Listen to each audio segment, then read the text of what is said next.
Hey, welcome back. Rooster here from Off Grid Rooster. I'm still pushing through one T post at a time. That's all I can do. I forgot that tomorrow is a holiday, Memorial Day. So some of the stores will be closed that I need some parts from. I'm just doing the T post and putting up the fence because I have the equipment and I have the stuff that I need to keep building. And that's what I do.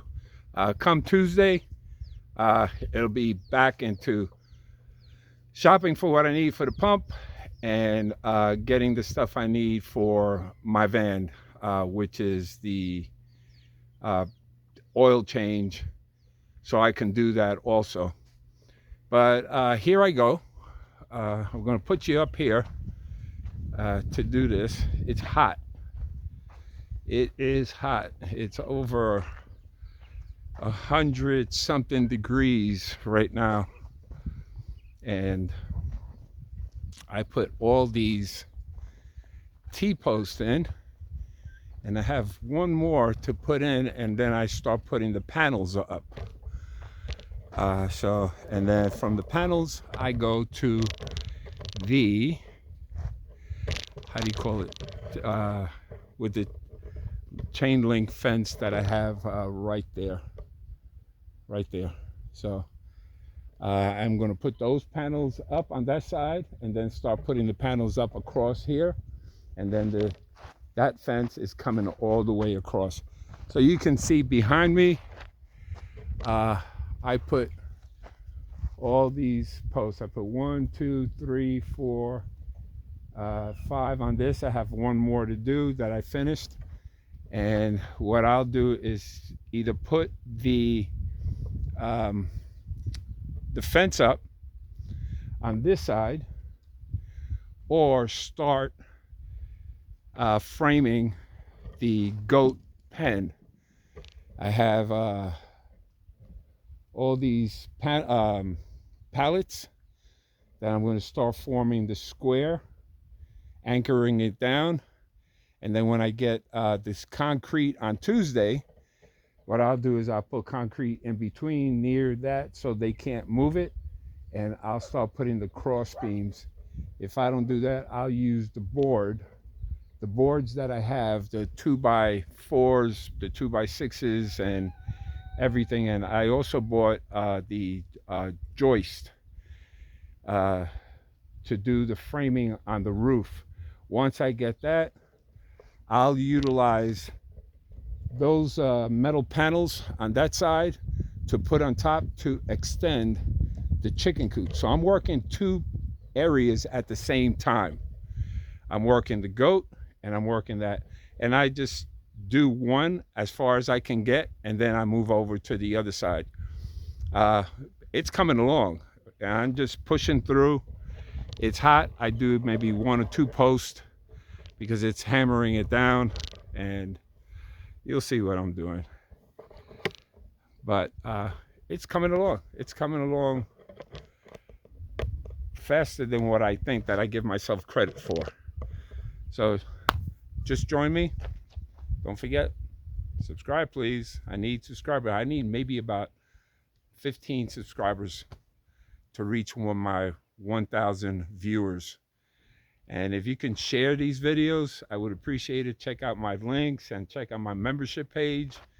And that's how you guys can help me out a great deal.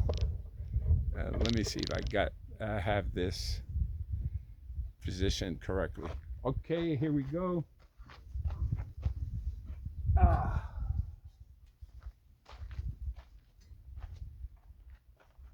Since I'm going to be using, I hope you can hear me. I didn't use the microphone because it keeps static from the microphone. I'll get another microphone that will cover up all that static and the wind. The wind keeps blowing on and off, and that's why you can't hear me, and I'm not using it. So I might not be saying anything, but I will be doing things.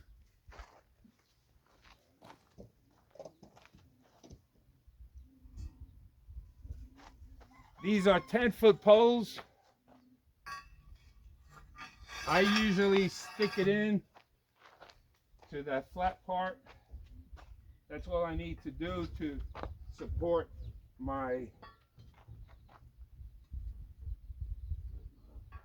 the post. That way they can't move it.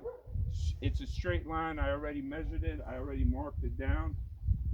And here goes nothing.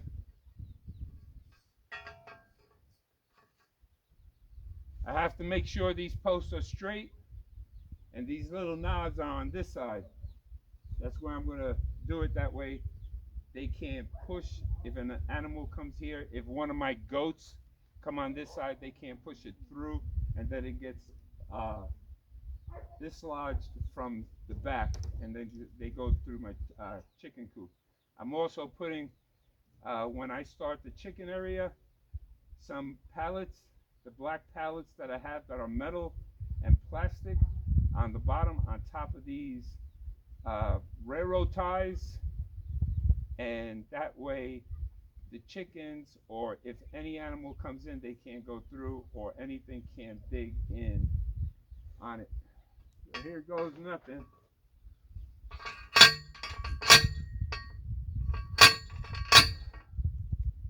Use my backside.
It looks easy, but it's really not. They're going up and down, and that driver is heavy, and because of the heat, because of the heat of the sun on the metal, it's hard on my hands.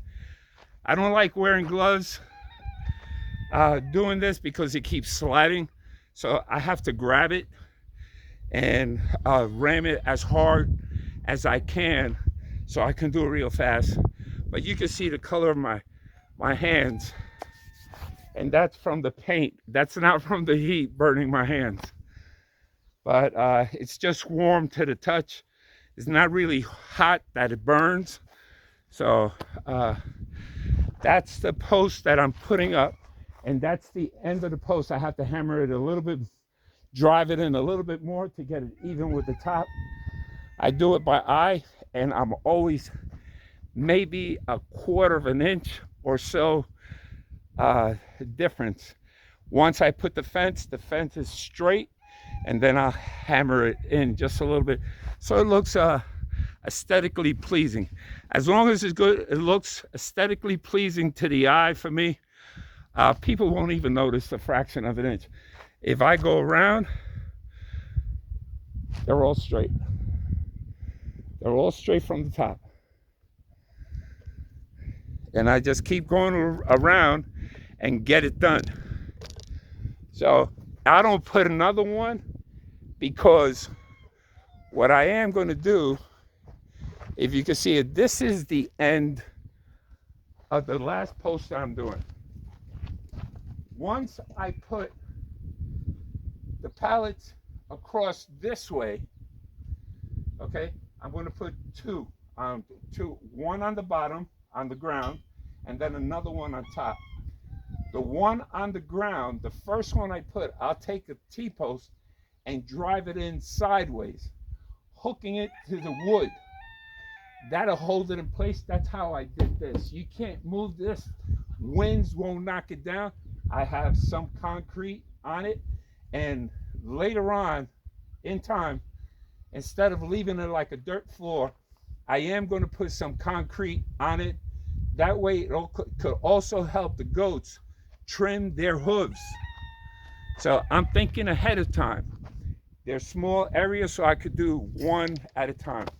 Come Tuesday, I think I'll buy 8 bags of concrete and have them here, store it, so I can have it here. Most of that concrete, the 8 bags, will be for the post, the wooden post for the chickens, because that's made out of wood and it doesn't have the anchor, the strength to hold it like these T-posts. I don't use concrete until I have the pallets in, and then the T-posts are in there. The fence, I don't need T-posts on it because there's no weight that's going to be holding on top to blow it up when the high winds come and blow it away. It's just going to be an open space, just like all this other fencing that I have. Wind goes through it, it's not going to move it. The goats won't move it. They usually are pretty good in staying away. But when I finish this area, I'm going to leave this space open so I can walk in and out. And I don't think I'm going to put a gate on this side. I don't need a gate because I'm going to be walking through the entrance of the goat pen to get out here. I'm going to put some rocks here later on. I'm going to put a feeder here. So when I split the herd up, they'll eat. The kids will either eat on this side or they'll eat on the other side. I'll have a hay rack on this side for them. I have rocks for them. The same type of setup on that side. I have 3 hay racks on the other side. I'll move one over. I have some rocks. I still have to pick up tons. Yeah, exactly. Tons of rocks. That's going to take me some time. As long as they're enclosed and they can't go out, that's all I'm concerned about at the moment. All the other stuff is going to be aesthetic stuff that I have to fix to make it look better. All the fencing that's on this side right here is going to come off. It's going to be an open space so they can run back and forth. I'm going to take those posts out so it'll be a clear run. They don't have to hit in there. If I do leave a post, I'm going to leave one that's anchored in, and I'm going to put a couple of brushes on the side because goats like to rub up because they can't scratch. And a breed that I have is an Alpine goat. The boy, which is Romeo, and one of the kids don't have horns. They were born without horns. There's a special name for those goats that don't have the horns. So that he can go backwards and scratch his back, but he can rub against it. Everybody else is fine. They have the horns. They could scratch their back. I usually rub them down and everything. I even try to brush them just to make them feel a little better and get all that dead hair that with the change of the season they shed, and it causes itchiness, and I don't want them with the heat to overheat. So I mean, I really take care. Maybe I'm going a step too far. I don't care because this is the way I feel good for them. I could only imagine. And these are semi-wild animals. They're somewhat domesticated. They show affection because of the way I treat them. And people that have goats, you know how they are. You start them from young age. The babies are a little skittish still because they're still young and they're still in mom's udder, and they're still milking once in a while, but they're eating solid foods. Once I separate them, that's when their real personality will start showing. So I get more interaction with them and make them comfortable. When they see me coming and they know that I have hay or I have food or it's that time, the sun's coming down, they are vocal, very vocal. Bah, bah, bah. They want their food. Once I give them hay, they're quiet. and they're at peace. That hay will last till the morning. That'll be about 11, maybe 10 to 11 hours. I have enough in there that they could graze back and forth, and whatever they spill and or drop, they pick on it. Don't forget, goats are grazers. Their diet consists of grazing and foraging. I don't have trees here, so I have to create that forage. It's not the feed that they really live off that, but it gives them nutrients that some of these hay, because they're either too dry, and that's why I mix it up with alfalfa and then coastal grass that I put here, because coastal grass doesn't have the same nutrition. It's a lower nutrition and protein. I give them corn kernels, the kernels. I give them salt blocks, salt licks. I also give them, so they, how do you call it? There's a nutrient that comes like in a powder form, and I put it in their food, and they eat it, and they know when they need it. But you know, it works out. My goats are healthy. They're not fat. I don't want them fat. I just want them slim and trim. I don't want them skinny, and I don't want them fat. I want them just right in between. So that's what I'm doing.